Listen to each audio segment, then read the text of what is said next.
अरे ये देखो, हमारे साथ तो बड़ा धोखा हुआ है। हाय हाय, मोरे लल्ला की तो किस्मत फूट गई रे।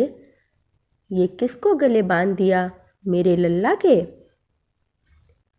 अरे बताओगी भी अखिल की माँ, या ऐसे ही चिल्लाती रहोगी? क्या हुआ? यहाँ आओ और खुद देख लो।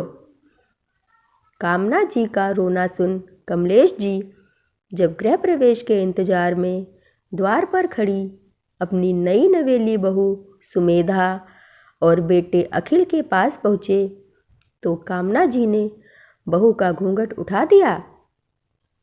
घूंघट हटते ही सभी के होश उड़ गए। यह क्या? जिस लड़की को उन्होंने अखिल के लिए पसंद किया था, ये तो वो थी ही नहीं। गुस्से से भरे कमलेश जी ने तुरंत बहू के मायके फ़ोन लगा दिया।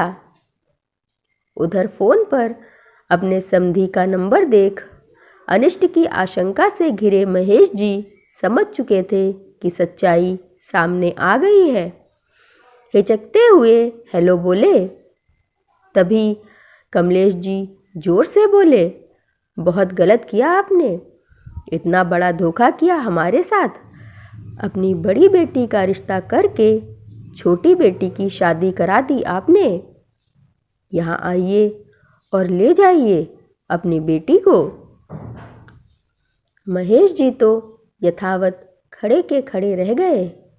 पास ही खड़ी उनकी पत्नी ममता जी का भी इन्हीं बातों के डर की वजह से गला सूखा जा रहा था। फिर भी महेश जी को धीरज बंधाते हुए बोली, चलिए छोटी बेटी के ससुराल चलते हैं। नाक तो कटवा ही चुकी है हमारी लाडली बड़ी बेटी, अब जो भी होगा सो देखा जाएगा। दोनों घबराए से सुमेधा के ससुराल पहुँचे। वहाँ सभी नाक भौ सिकोड़े बैठे थे सिवाय अखिल के, जिसके चेहरे पर कोई गुस्सा नजर नहीं आ रहा था। दोनों को देखते ही कामना जी का गुस्सा फूट पड़ा। बोली, वाह, दिखते तो बहुत सीधे हैं आप लोग, और अंदर से इतनी चालाकी भरी पड़ी है। अपनी गोरी चिट्टी लड़की दिखाकर इस काली कलूटी को गले बांध दिया मेरे बेटे के। हम इस धोखे की शादी को नहीं मानते। ले जाइए अपनी बेटी को, हम दूसरी शादी कर देंगे अपने लल्ला की।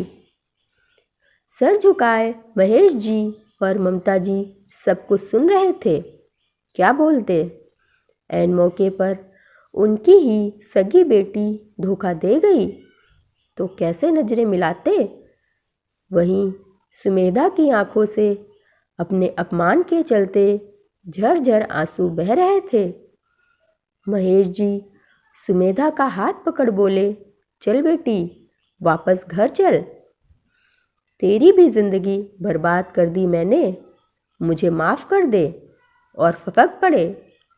तभी बहुत देर से माँ बाबा के खिलाफ बोलने की हिम्मत जुटाने की कोशिश कर रहा अखिल बोल ही पड़ा, रुक जाओ सुमेधा, कहीं नहीं जाओगी, तुम यहीं रहोगी मेरी पत्नी बनकर, वो भी सम्मान पूर्वक। माँ बाबा को देखकर बोला, कोई गलती नहीं है इन लोगों की।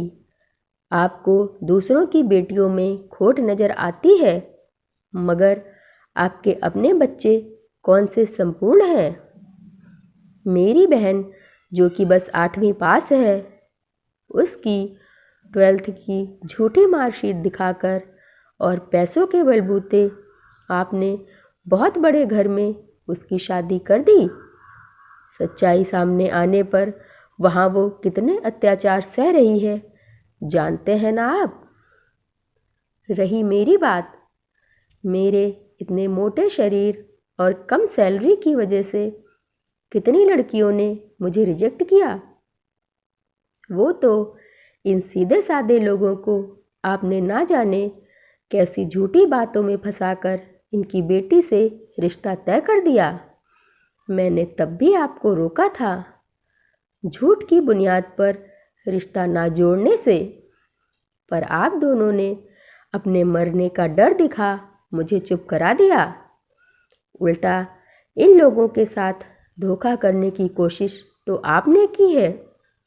मुझे तो शादी के 4 दिन पहले ही सच पता चल गया था कि सुमेधा की बड़ी बहन रितिका मुझे पसंद नहीं करती, इसलिए मुझे ही ऐसी लड़की के साथ रिश्ता नहीं रखना था जो ज़िंदगी भर मुझे प्यार और सम्मान ना दे पाए।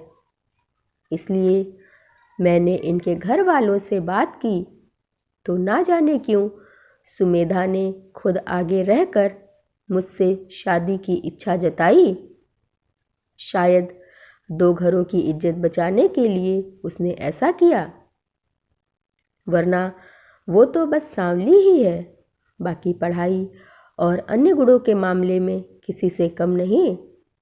मैंने भी अपनी कमियों को खुल के बता दिया, फिर भी सुमेधा मुझसे शादी करने को राजी हो गई। वो तो मुझसे बेहतर पति पाने के योग्य थी।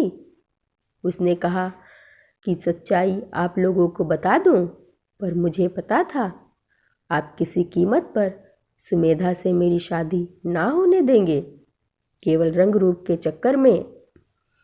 मैं शादी से इनकार नहीं कर सकता था। अब की बार कामना जी और कमलेश जी का सर झुक चुका था। कमलेश जी ने हाथ जोड़कर कहा, तुमने तो हमारी लाज रखी और हमने तुम्हारा ही अपमान किया, हमें माफ़ कर दो बहू। सुमेधा बोली, मुझे तो सिर्फ आशीर्वाद और प्यार चाहिए आप लोगों से, देंगे ना? सुमेधा की बातें सुन कामना जी ने उसे गले लगा लिया। इधर महेश और ममता जी की आंखों से खुशी के आंसू बह निकले। दोस्तों, अक्सर शादी ब्याह के मामलों में देखने को मिलता है कि लड़के वाले अपने लड़के की कमियां छुपा जाते हैं और लड़की की एक कमी का भी ढिंढोरा पीट दिया जाता है। यह कहाँ तक उचित है?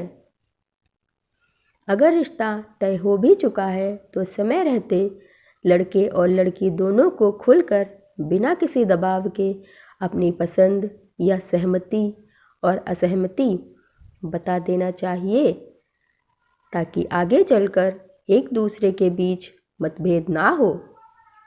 ये कभी नहीं भूलना चाहिए कि आप लड़के वाले हैं तो आपको लड़की का या उसके परिवार का अपमान करने की पूरी आज़ादी मिल जाएगी, विशेष तौर पर जब आप खुद एक बेटी के माता पिता हैं। बहुत जगह लड़की वाले भी आजकल लड़के वालों को जबरन दहेज प्रताड़ना या अत्याचार के झूठे केस में फंसाने की कोशिश करते हैं। वो जानते हैं कि अधिकतर मामलों में कानून सिर्फ लड़की की ही सुनता है, जो कि सर्वथा अनुचित है। ऐसी और भी कहानियाँ सुनने के लिए मेरे YouTube चैनल को सब्सक्राइब ज़रूर कीजिएगा। धन्यवाद।